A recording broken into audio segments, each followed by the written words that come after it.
Please rise to welcome Her Excellency Margriet VONNO, Ambassador of the Kingdom of the Netherlands to Singapore and Brunei, with a thunderous applause.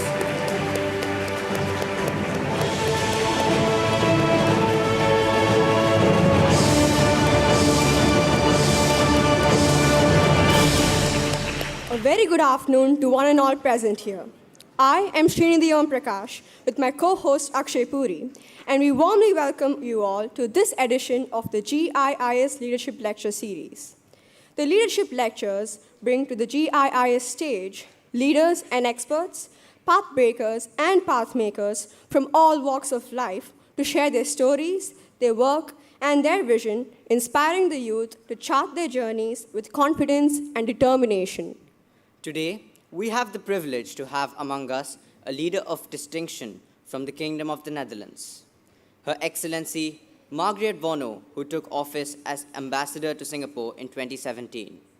Ambassador VONNO has held important portfolios in the Netherlands Ministry of Foreign Affairs, as well as the Ministry of Infrastructure and Environment. First, let me introduce myself. My name is Margriet VONNO, and the MCs pronounce my name perfectly. Also not always the case when I'm being announced, so you nailed it here in the school. And actually that feels really nice, because I feel like you acknowledge me as a person, as the ambassador, the mother, the wife, and the fellow human being that I am. This one is not a princess or a royal one, she's my daughter. And I have this picture here, she's now 13, like you, at an international school, so maybe she feels a little bit like, Mommy, what are you doing now? Taking fun of me. I don't mean to take fun of her, but I show you that part of the Dutch way of raising your kids is, as soon as you can, teach your kids how to ride a bicycle. I was so proud, this was in Belgium, when she could ride her bicycle without any training wheels. So everybody was cheering and she got a present. That's part of the Dutch way of bringing your kids a sustainable way. This I really like. I call them the wibbly-wobbly trees in the harbor of Rotterdam. And actually those are trees that have been discarded because there was public works and they had to change part of the... Normally those trees are felled and that's it. They now have a tree sanctuary. All those trees, those orphan trees, are being collected there. And those buoys are made out of discarded plastic. And actually it's very nice if you walk past it. Even with strong winds, they've never really gone down. So they're very versatile. And that way we have a sort of new forest in our tiny Netherlands. And this is a pavilion also in the city of Rotterdam, which is totally green. So it uses its own wastewater, reuses it, it has the solar panels and everything, and we have a lot of nice events there. I have a small quiz, and I would like all of you to join me. Everybody's going to stand at the beginning of a question. If you think the answer is true, you keep standing. If you think it's false, you sit down.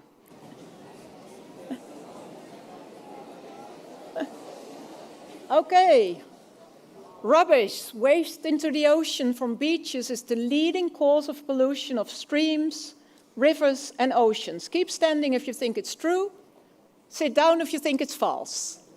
I count to 5. 5, 4, 3, 2, 1. Well, I think most of you believe it's true. But actually, it's not.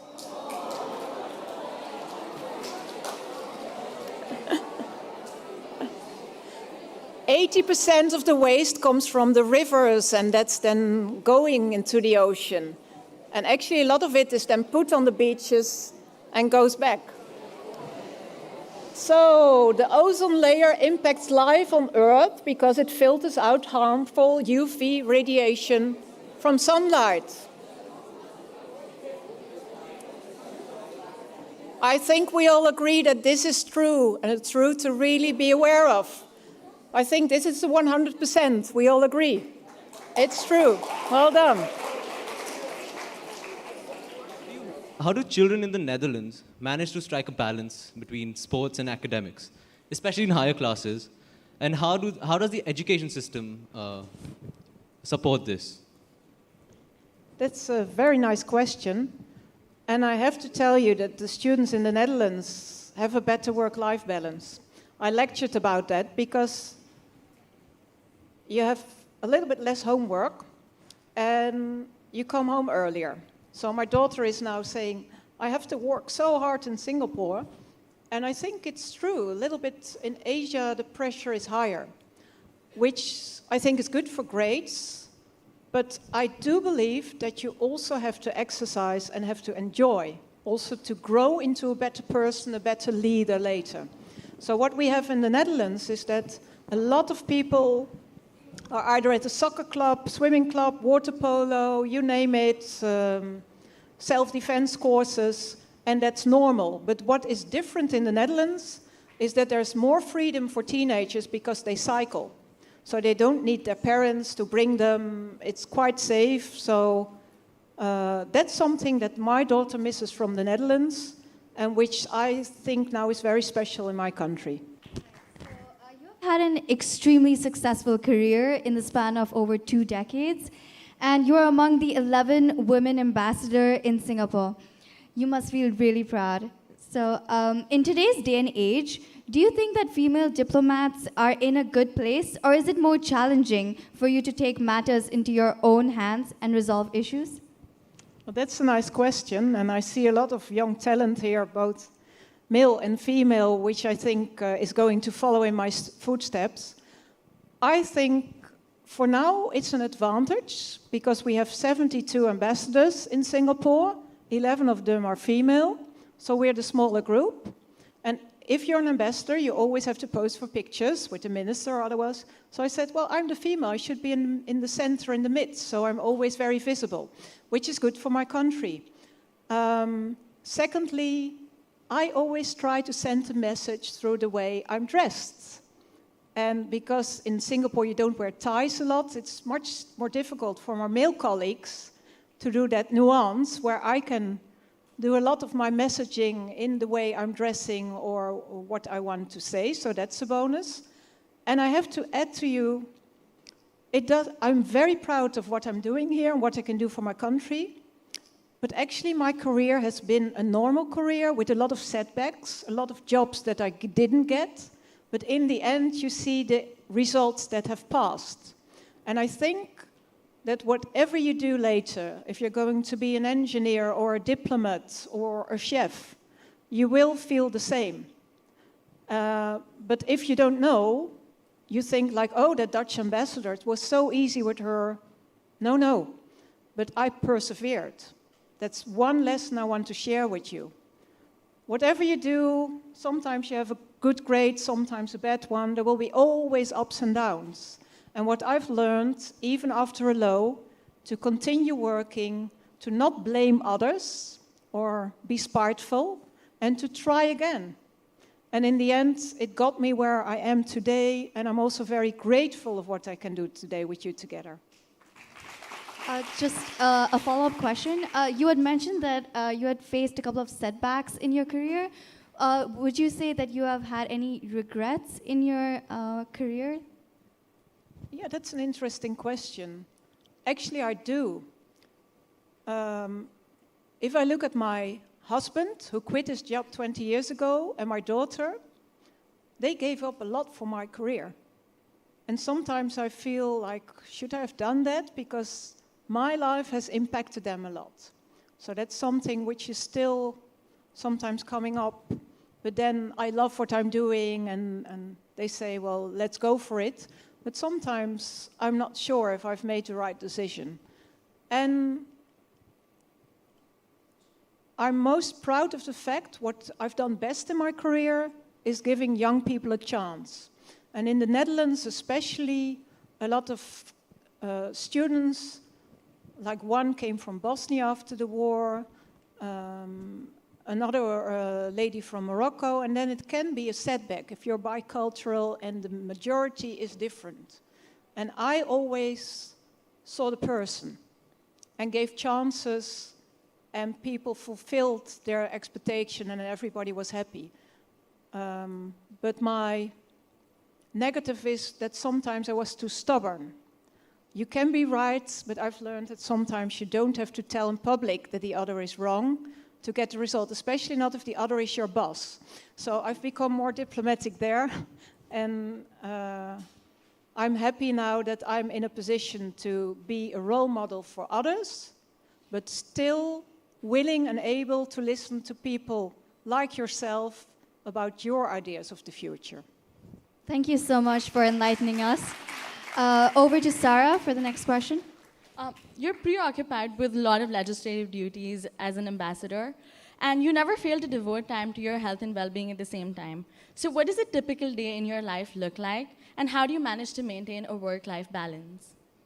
I don't at the moment. My work-life balance sucks. But normally it's better. But I have so many delegations now in town that I start with a breakfast meeting and my gala dinner is the end of the day.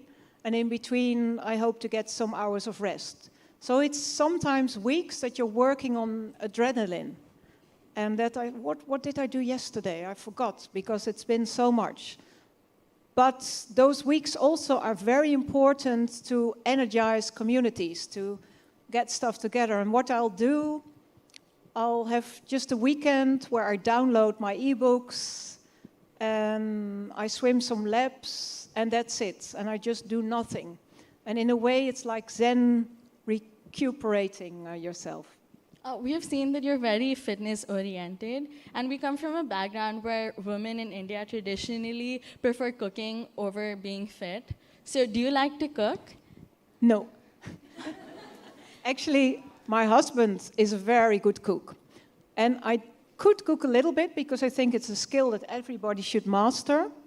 But then my daughter was complaining, I don't like it so much if you cook, Mommy. It's not so yummy as if Daddy cooks. And so it evolved over time that I don't cook anymore. Thank you, Your Excellency, for your participation in the question and answer session.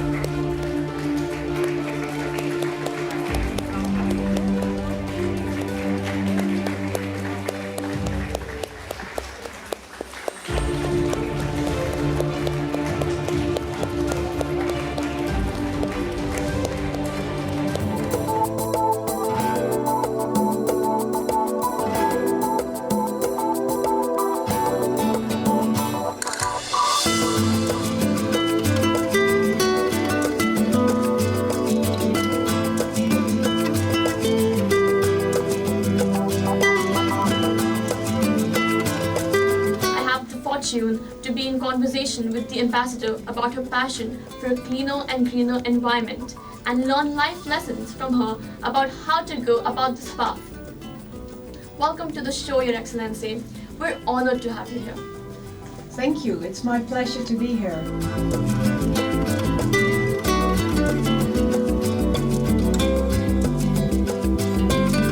Today has really been wonderful. I've learned so much from the students here. I was inspired by their enthusiasm, their love for sustainability and the nature. I loved the quiz. We had lots of fun together, even with the difficult questions. And I was also very happy that I could share my own experience from the Netherlands, from my own family, with the group. So it's been a day to remember.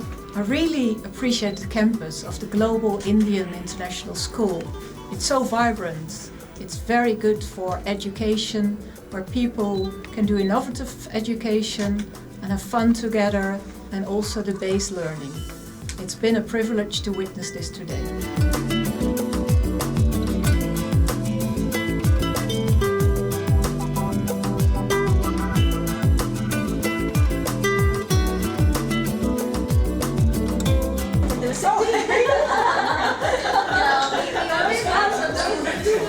Small stop for you. Two of our journalist kids have just 2 questions to ask you. Hi, nice to meet you. Nice to meet you.